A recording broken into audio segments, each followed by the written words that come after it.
Peak airway pressure is the maximum pressure recorded at the airway opening during inspiration. What's the significance of this peak airway pressure or peak pressure is that it reflects the combined effect of airway resistance and elastic recoil of the lung and chest wall compliance. The goal peak pressure or goal peak airway pressure is generally to keep it below 35 or below 40, and high peak pressure etiology is the obstruction, which could be king tube, mucus plug, bronchospasm, or coughing, a lot of secretions. And next thing is the plateau pressure. When the peak pressure is high, the next thing we should check is the plateau pressure. What is this plateau pressure? Is the static pressure measured during an inspiratory hold maneuver, not expiratory hold. It's inspiratory hold. The way I remember is the plat in, plat in.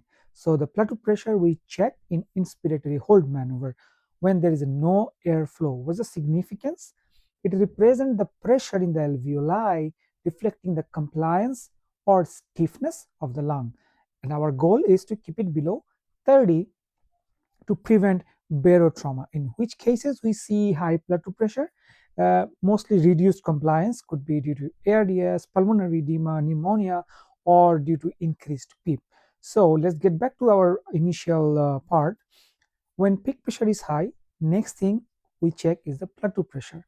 When we see we have both pressures elevated, means peak airway pressure is high and blood pressure is high, that means the problem is in the compliance of the lung. The way I remember, we have two lungs, so we have two pressure high. That means the problem is in the lung. So decreased compliance is the reason, and the etiology could be pneumothorax, pulmonary edema could be acute lung injury like ARDS, atelectasis could be autopep, or even abdominal distension. When only peak pressure is high and plateau pressure is normal, that means only one pressure is normal. Hence, the problem is in the one airway. How many trachea we have? Only one. So one pressure high, one trachea is involved.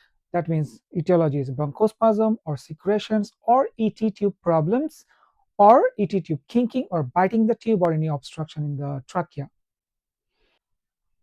If you like this video, comment below and follow Hippo-Campus.